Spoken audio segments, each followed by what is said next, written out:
ازيكم يا حلوين؟ بتمنى تكونوا بخير ومبسوطين. تعالوا نعمل مع بعض فطار سهل وسريع، احلى فطار مع كوبايه شاي بلبن كده. حاجه حكايه وتغيير عن الفطار التقليدي. يلا بسرعه بقى نشوف الطريقه. اول حاجه، كل اللي انا محتاجاه للفطيره اللي احنا هنعملها، هنحط كوبايه الا ربع من الميه الدافيه، معلقه صغيره من الخميره ومعلقه صغيره من السكر، هدوبهم كويس جدا كده في الميه الدافيه اللي احنا حطيناها، وبعدين هضيف كوبايه من الدقيق. تمام كده، هبتدي اقلب بقى كويس جدا الدقيق لحد كده اما يعني هيحصل على عجينه تكون سايله شويه. هي طبعا هي لسه احنا كل ده اللي احنا بنعمله ده عشان نعمل العجينه بتاعتنا من غير تخمير وتبقى سهله وسريعه جدا، ما توقفناش الا يا دوب 10 دقايق بس هي اللي هي هتخمر فيهم. غلفتها بالاسترتش بعد بقى ما قلبتها كويس جدا، وهسيبها في مكان دافي لمده 10 دقايق لربع ساعه بالكتير. هتطلع معايا بقى بالشكل ده، تضاعف حجمها كده معايا تمام جدا. هبتدي انزل معايا بثلاث معالق كبار من الزيت الزيتون. تمام كده، تقدري تستبدليه بزيت عادي مفيش اي مشكله. وابتديت هنا بقى نزلت كوبايه تانية من الدقيق وهقلب. تمام كده، عايزه اقول لكم الفطيره دي لذيذه جدا، والعجينه بتاعتها مش بتخمر، يعني مجرد ما بنخلص عجنها بنفردها على طول وبنشتغل فيها وبندخلها الفرن. حاجه كده تحفه، بتديكي نتيجه حلوه جدا، مش هتستغني عنها حرفيا. ولذيذ جدا ان فطار ان احنا نعمل تغيير في الفطار، فدي حاجه لذيذه جدا ان احنا نغير فيها. طبعا بعد ما حطيت كوبايه من الدقيق حسيت ان هي احتاجت تاني، حطيت نص كوبايه. يعني انا تقريبا استخدمت توتال يعني للعجينه كلها كوبايتين ونص من الدقيق، وده بيتحدد على حسب نوعيه الدقيق اللي انت بتستخدميها. تمام كده، انا نص كوبايه حطيتها بالتدريج، يعني حطيت الاول ربع وبعدين ربع كوبايه، وبعدين ابتديت العجينه معايا. بصوا، اهم حاجه نحصل على القوام العجينه ده. شايفين؟ بالتالي احنا طبعا لو عارفين لو هي العجينه ملزقه شويه تحتاج شويه دقيق، ولو هي يعني قاسيه قوي هنحط لها يعني معلقتين ميه دافيه بس كده، وده كده هيكون قوامها معايا. اعجنها بقى لمده 10 دقايق.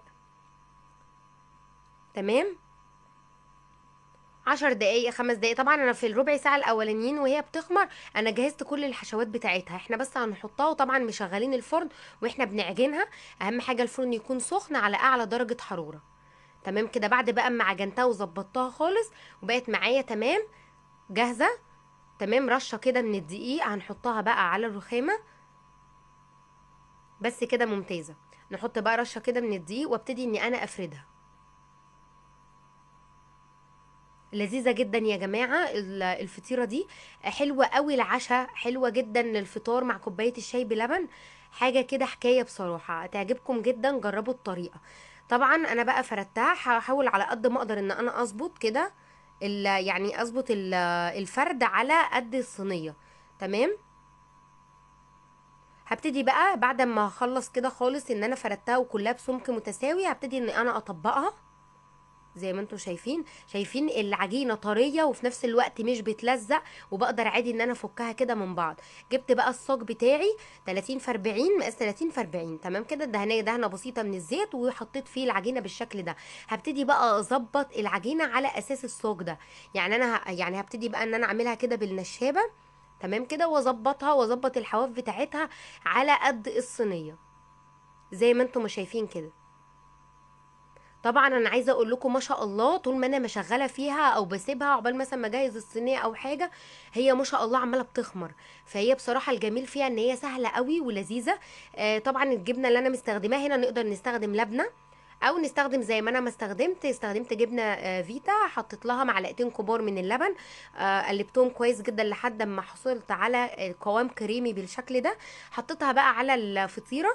تمام كده، ودهنتها تماما، حطيت كميه محترمه من الجبنه. تمام. وببتدي ان انا احط بقى شرايح الزيتون بالشكل ده.